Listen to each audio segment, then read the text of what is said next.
You are listening to SPN, the Sports Podcasting Network.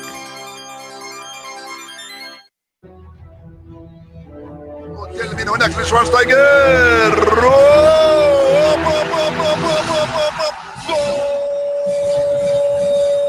Va a pegarle Ronaldinho Gaucho. Ya lo hace. Pierna derecha, directo al arco. ¡Golazo! ¡Golazo!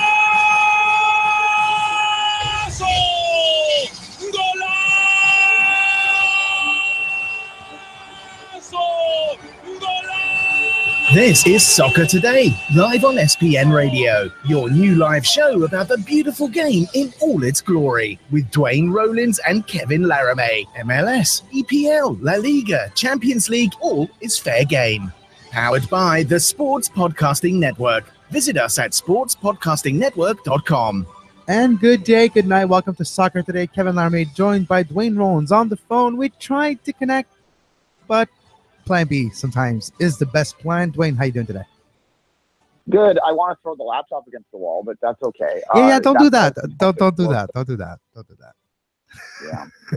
Skype is a remarkable thing some days, and other days it is the most infuriating program on earth. But nonetheless, the phone will always work. Good old telephone technology can bring us together to create the show, if not on my Yeti microphone. It's at least on my phone microphone. Hey, it's just good, right? Patreon.com/Sports Podcasting Network, ISD in line. Please, one day, maybe. One day, maybe we'll have that budget. But yeah, the days seem so far away.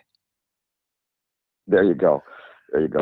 So yeah, I was out of commission yesterday, and I'm not even going to pretend that there was any good reason for it. I just slept through the call because the night before, Kevin, it was a pretty long night. Yeah, we heard about it yesterday a bit on the show with Sebastian Javeco and Michael Bradley of Toronto FC, and in the background you had like the fireworks. Like, put yourself in my shoes, an audio guy with his microphone and he's on the pitch trying to talk to those players. And just, I couldn't even hear them. Like, I was like 3 feet away and I couldn't hear, like, hopefully the microphone gets something because I don't know what they're saying. But it was quite an emotional night and quite an emotional last 6 minutes of game. Kantar, like, geez, where to go from there? Well, look, I know that Mario Biella was pretty emotional after, and sort of implied that the red card, which was probably the wrong decision. I have no doubt about it. It seemed a little harsh. Was the deciding factor in this. Now, I will take some issue, and I think on sober reflection that they may take some issue with that too when they look at the whole tape, because clearly Javenko was taken down in the box earlier without a call too. Oh yeah, no, absolutely. He did lose the ball just a bit before he got taken down, but he couldn't get to the secondary chance on the ball, right? Because nobody was on the ball. It was almost a 50-50, and he wasn't given the chance to go fight for that ball by Cal Fisher in the box. And yeah, I absolutely agree. It should have been I thought it was a penalty call. Like, I was on the press box, Wayne, and I was reacting, oh, it's a penalty. And they're like, what? He didn't call it? Oh, well, all right. Then I'm like, there's going to be some repercussions to that non-call. And of course, there was the card at the end of the first half as well, where basically when you look at this, the overall game, the referee was not good. No, we can agree on that. Yeah, you can't argue that it was the deciding factor, other than the fact that it made the game the chaotic mess that it was. I did not think that it was possible to emulate what happened at BMO Field last November against Montreal. That came damn close with that goal in stoppage time. The stoppage time was a little long too, so maybe that's the biggest argument that Montreal probably has there. But certainly, wow, when not going in from a Toronto perspective, and you've seen the videos by now, I'm sure, although maybe the Montreal listeners out there are avoiding them, and I can understand why. It was just pure chaos in there. I was standing in the fourth row of section 113, and how it happened, but I can find myself on the video. I'm very blurry. It's not a very clear picture of me, but I know what I was wearing, and my head's an easier thing to pick out. I'm in the first row. That shiny part that's reflecting the smokes around it. Yeah. So somehow I ended up going down 4 rows after the goal, and the rest of the night's a bit of a blur. Look, what I tweeted out at a few hours later is that I was watching the highlights and I wrote, the little cup that we bought 16 years ago matters, eh? And that was kind of what, I always get a little sentimental when it comes to that game, and to put the partisanship aside for a second, and seeing how hard both these teams were battling for that, seeing the lineups that both these teams put out there, seeing the way TFC celebrated with it in the locker room with the champagne and everything else. And it's like, you can't help but go back to the roots of the competition. And if you don't know them, I put a tweet storm out yesterday, I guess 2 days ago now. 16 tweets in a row explaining maybe we should read them on the air one day and just like literally put it on print, and then like a 2-page history of the Voyageurs Cup.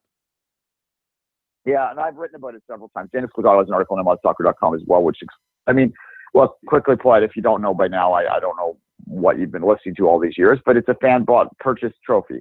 When no one else could purchase it. That's the TLDR version of the tweet storm. And when you think back to those early days when, basically only the Impact, to their credit, and I put this in the tweet storm as well, took the first few trophies, they gave it meaning. They actually, allowed a presentation on the field. The players embraced it. The team embraced it. The Impact did in the non-Canadian championship years of the tournament, which there were six givings of those trophy, and all of them went to the Impact. And if it wasn't for that, then who knows whether we would have had the momentum to continue on with the tradition if the Impact hadn't done it. So they deserve a lot of credit for that. And of course, then it was only fitting, although I can say this a decade later, it was only fitting that they managed to win the first Canadian championship as well in dramatic fashion at BMO Field with the draw on the final game of the then round robin tournament. And, from there, this tournament has only got wackier. And 2 nights ago, adds to the wackiness. TFC has won this championship on the last kick 2 years in a row. That's true. Back to back, were fought both of the times really, really hardly, and have to agree with you. That's the feeling I got. Like when we were at the stadium, we did a video before. Like I was getting hyped up, but it was just treated like a regular game. But slowly but surely, the crowd was a little late, but it showed up. And some people on social media was like, "Oh, it didn't look like 26,000." Yeah, it did. It was pretty full when you look at it at the end, especially late in the game. It seemed like the crowd just kept on building even during the game, but that's something else. Maybe it's people that were supposed to go to like Nickelback or the Blues just be like, you know what? There's a trophy at stakes a little further on the 509, so maybe I'll go there. But no, it was an amazing atmosphere. I have to say it was loud. That noise when Javinko scored at the 92nd, 93rd minute. Anyways, it was quite deafening, and emotionally speaking, it was quite filled. Both sides, the feeling of maybe Montreal getting hard done with the referee decision. Still, you mentioned it's true though. He could have got a yellow. Well, I think he did get a yellow earlier, but it could have been a red for Fisher with that contact on Betashore late in the first half. Yeah, that was I was like, geez, that reminded me of Bernardello and Altidore last year, where Altidore destroyed Bernardello. It was a very similar play, but no, you're right. But that emotion built up during the game, and I do feel like a lot of the fouls that weren't called during the game led to that buildup of energy, angst, anger, and you get away with so much that you push the line a little further, and it finished at the end with, yes, a non-deserved red card by Patrice Bernier. And I've broken down that play yesterday on the show. He has possession of the ball. He's running with it. He loses it, goes a little further. He tries to literally lunge in to get the ball back before Delgado takes possession of it, and his foot slips on top and lands on Delgado. It's literally, there's no intent there whatsoever. It's a 50-50 ball, maybe 60-40, but you have to give the chance to the player to get the possession back. And that's what that play was. So yeah, it is unfortunate that Patrice Bernier is the guy who pays for all the non-calls before in the game, and the feeling that the referee had that he needed to be severe or whatever the next foul was. Yeah, well, I think that the scrum that happened after probably influenced as well, and that's how I would actually describe most of his referee in the night, is that the crowd was influencing him, and that would be probably something that Montreal would complain about. But again, he missed calls both ways. So look, Montreal, the Impact have to feel a little snake bitten now going into BMO Field, the way that they've lost the last two games that they played there.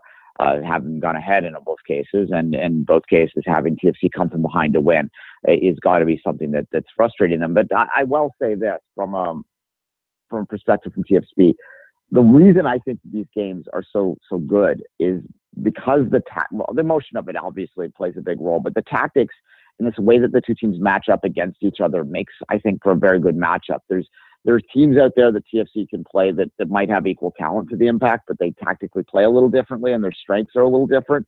And TFC, because of their strengths, are able to sort of handle them a little easier. But the Impact gives them a lot of trouble. They've got the upper hand of them over the last year, barely. But when you look at those games, I think you can see that this is just a tremendous matchup. And I believe that Toronto would like to, as fun as these games are, and these ties are, I think Toronto would like to avoid the Impact in the playoffs like the plague, because it is a tough matchup for them. Well, Michael Bradley summed it up pretty well, right? He said they play differently than us. They play a different type of soccer than us, but they do it very well. And it does create a very difficult challenge for TFC every time they play either a one-off or a home and away series against Montreal. It wasn't easy. If you go back to the Eastern Conference Final last year, if you go back to other great, I think maybe the last year and a half, it was very competitive between the two. Before, it was sometimes ups and down, a trashing on one side and a trashing on the other a few years later. But now we're getting to a point where both teams are at a high level, at least in the Canadian Championship for Montreal for now. And there's no complex of inferiority. And there's different ways that the front office do things. And it kind of reflects the entire rivalry of both the team. Montreal wants to prove every time they play against Toronto that you don't need to spend 28 million, whatever the case may be, on your roster to be that competitive. So there's a lot of difference of philosophies, mentalities that reflects to the players on that. That's why there's a lot of emotion. There's a lot of writing on this game, even though it's all secondary, but it's all that it drives the narratives, right? No, for sure. And I mean, look, the narratives go obviously beyond the soccer pitch, not to get into the politics of it. And the TFC fans decided to go there in their banner pregame, which is a message I don't support, but we'll leave that well enough alone. Both fans decided to have their own inappropriate battle in the stands during the series, which I guess sort of adds to it, I guess. And it was one part of that, to be fair, like in Montreal a few weeks ago. In Toronto, there was one part of the supporters' culture that said that statement, not the entire as well. So you can't blame everyone. Yeah, and look, I saw there was an article about that, and I think the Jones of Montreal, it's unfortunate that this stuff gets the attention, and this is my message to people, is you have to think globally, because, soccer hooligans, and you got to point it out every time it happens. And probably talking up a tree to make that end, though, so we'll move on. But no, I mean, look, the intensity of it, Matt Dole called it the best rivalry in MLS, with apologies to Cascadia. I think that we've been saying that for a while on this show, and because it has some of that edge, that sort of that underlying viciousness to it that a good rivalry kind of needs. The close to hatred, not hatred, but you love to hate. Yeah, sports hate, but you love to hate someone, right? It kind of makes your team. It kind of makes your love for your team a little bigger when you can hate on someone, because it has to balance each other out, right? So the more negative feelings you put out to another team, you kind of have to give more positive feeling to your team to balance it out. So it creates a very interesting dichotomy. And the more that there's that sports hate, like you mentioned, the more and more there's a history, the more history in Major League Soccer and the playoffs, and we're seeing it ramped up to potentially a very big rivalry, even in the world of soccer in the years down the road. What if, we've seen this in the Eastern Conference Final, but what if it happens 3 times in the next 6 years? The resentment that could be created on both sides because of win and losses, right? So that's where that rivalry now will reach another level. It's with history of moments on the pitch, like the Eastern Conference Final last year, like the Patrice Bernier red card, like the Javinko second goal late in the game. Those are the moments that are actually going to fuel that rivalry to another level still. Yeah, and this was the 9th time these two teams, 10th if you include the preseason game. So let's say 9 competitive games these two teams have played in the last year and a bit. So that's an awful lot of times to play in the world of soccer, and we might be reaching the peak pinnacle moments of this rivalry. With the changes to the Voyageurs Cup coming after next year. We have one more season where we'll have the tie, so we have the potential to have it happen again next year. But after that, I suspect they'll go to a single knockout, and that will have a lot of advantages and a lot of good things about it when it comes to bringing the entire pyramid into play. But it will lose a little because we won't have the intensity of these battles in the middle of the season. It really is. It's like a slice of the playoffs in the middle of June, right? And that's kind of fun.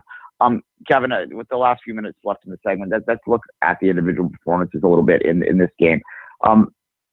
My friends at the vocal minority, they always do a man of the match and a go to the match and a moment of the match. So I'm going to borrow theirs with their apologies. So, and I didn't tell you this, but we can do it off the top of our head.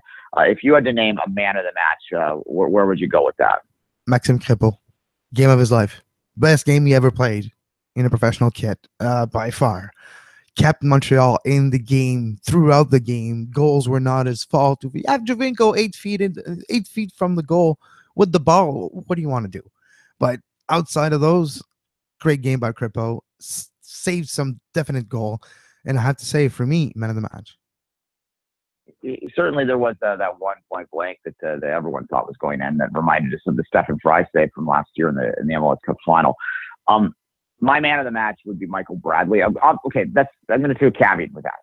Clearly, Sebastian Javinko would be most people's man of the match here with the Braves. And that's certainly, we're not going to not acknowledge that. But we're going to try and be a little more creative here. I thought Michael Bradley had a quietly nice game, and he was instrumental in starting, stopping the transition from the impact, which could have been dangerous had he not made a simple play in the middle of the pitch for that winning goal. And he started that up there. It was his diagonal ball for the assist on the tying goal.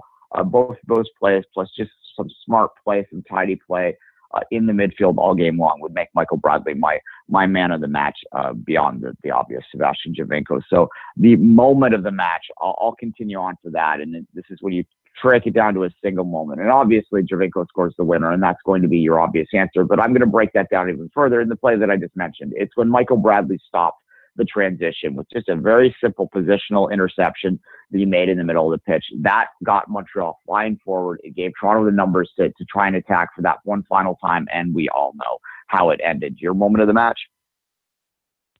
Moment of the match, unfortunately for Montreal, is that red card for Patrice Bernier. The harsh but maybe final nail in Montreal's coffin that actually determined the outcome of this game. I think the rise of adrenaline and emotions for Montreal in that moment, then it becomes hard and the legs are a little heavy. And we've seen that sequence where Belou's got the ball, loses the ball, trying to get back from Javinko. Javinko sets it up and puts it onto the wing, goes back to set it up himself, and then Montreal defense were not able to stop that triangular pass. Then Javinko gets the ball back from the wings in the box, buries a second goal, and it's the winner for Toronto. And that whole sequence comes just a few minutes after the red card and that scrimmage and that push and that shovel and close to fighting, which leads to a big emotional high, which lead to physical consequence of the emotional high, especially when you're on the negative side of this. So I think those things are all related. And that moment started with the Patrice Bernier tackle or non-tackle, however you see it. Yeah. It probably, maybe it's a yellow card. It's a foul, but yeah, red was way harsh. Fisher's my go to the match because of the play that I just thought he was getting burnt all game, and obviously he shouldn't have been on the pitch at the end, and et cetera, et cetera. You can't say the referee, but what would yours be? I think saying Fisher go to the match, it's a little bit, for me at least, I wouldn't put it on him because he did have some great moment as well in that same game, and he's growing into be a very reliable defender. His performance over the last few weeks have been very surprising, so I have difficulty for those reasons to name him as my GOAT. But I think you said I can't name the referee. All right, I won't name the referee. But if I had to say a GOAT, and it's unfortunate because it's an even younger player, it has to be Belou, and it's not of his fault at all. But Belou, coming back from a short injury stint, not necessarily game fit 90 minutes. It was his first 90 minutes in a while.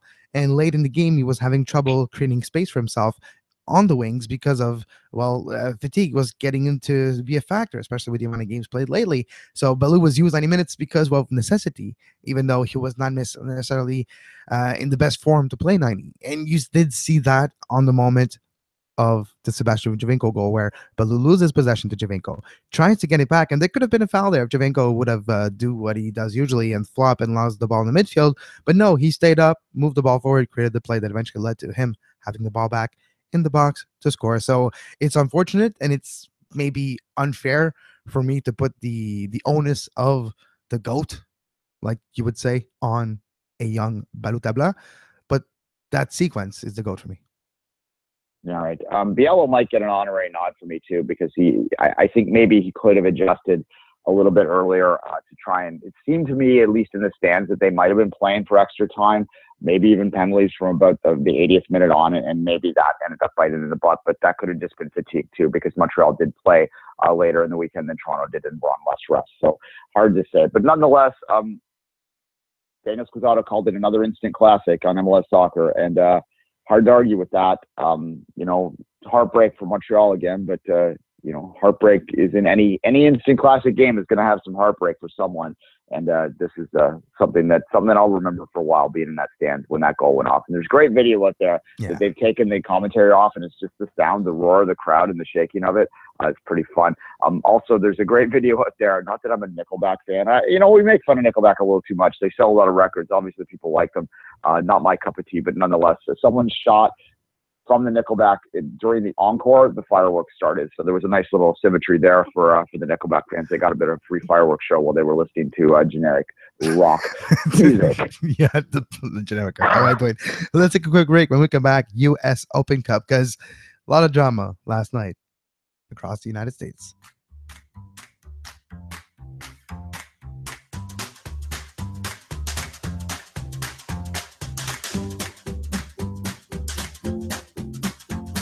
You are listening to Soccer Today, live on SPN Radio.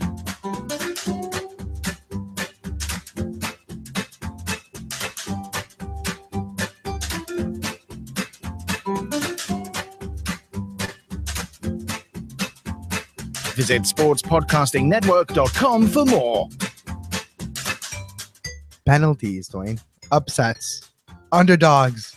Division 2 teams beating Division 1 teams. That's the beauty. The magic of the cup.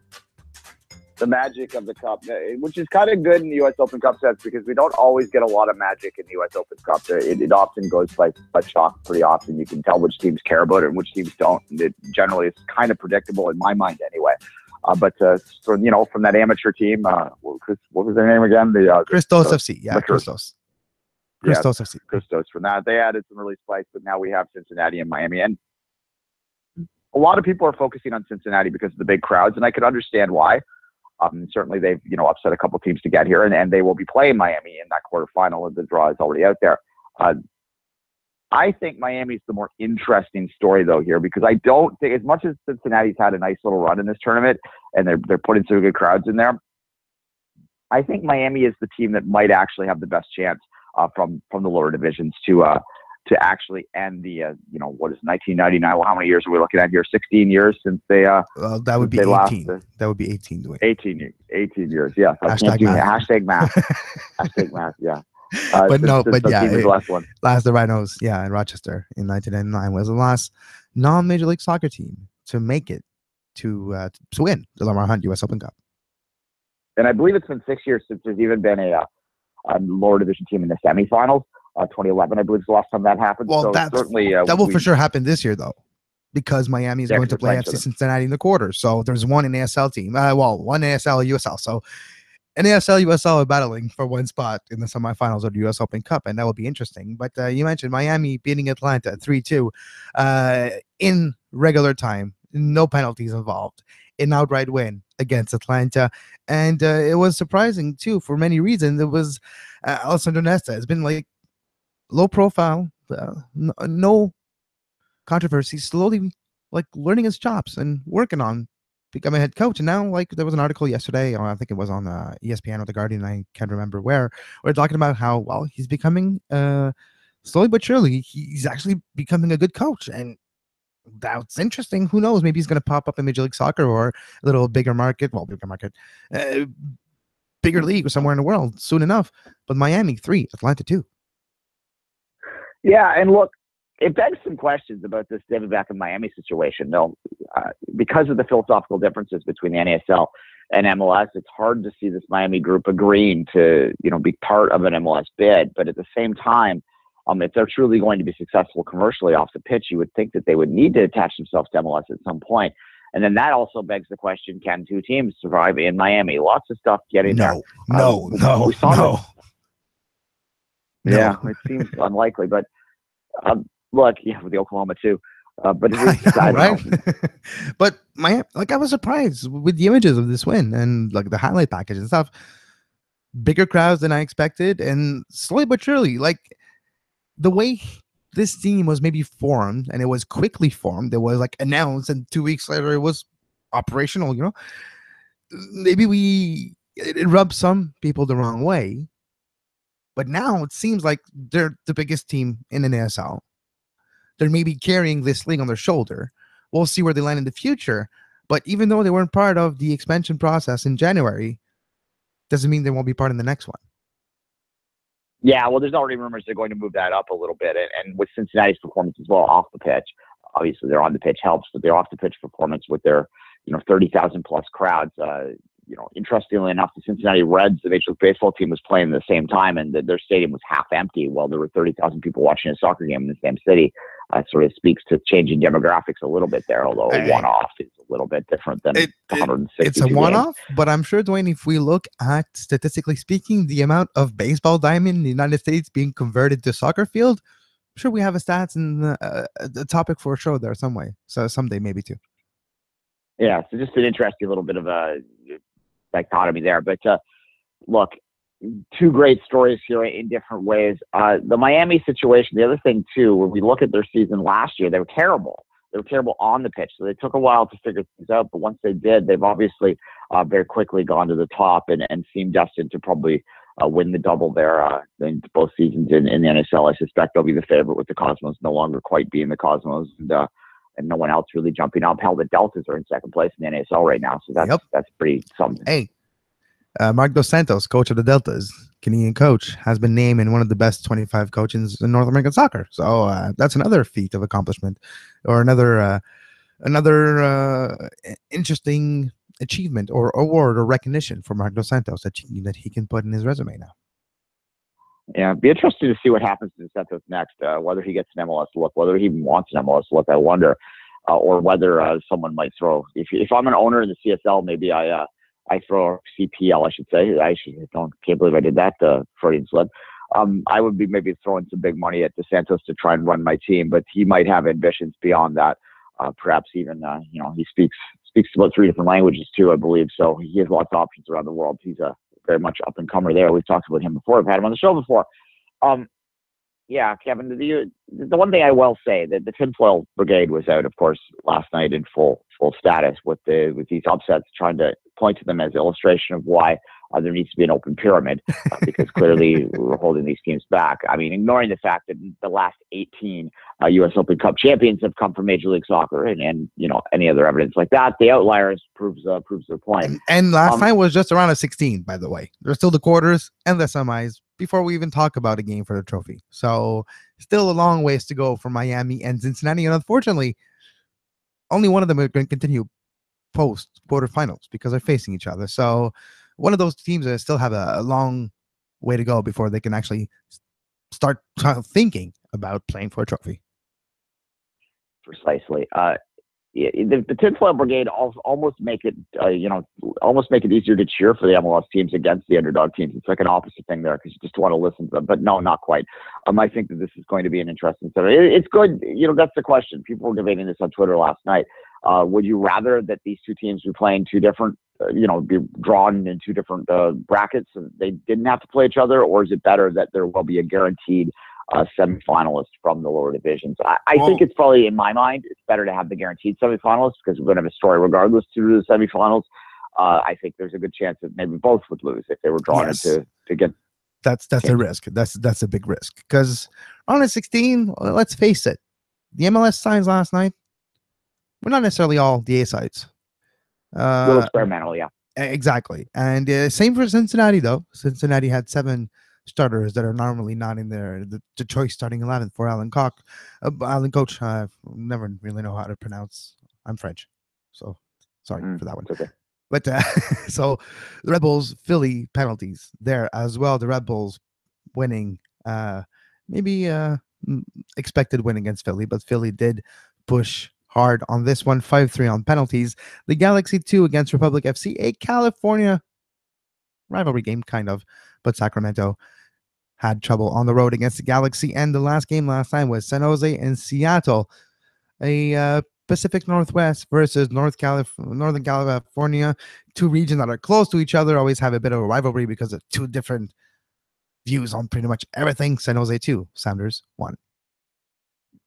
Yeah, interesting to me that LA is in the corner. They're a sleeper to me. They've never usually taken the Open Cup that seriously, but they may look at this as maybe their best chance to win something this year because of their early season struggles. Well, you never know with the Galaxy; they could add in the second half and win MLS Cup. Let's not kid ourselves, but certainly an interesting team there, Kevin. I think to end the show, maybe we should have a little bit of a talk on Canada's roster for the Gold Cup. Not a ton of surprises.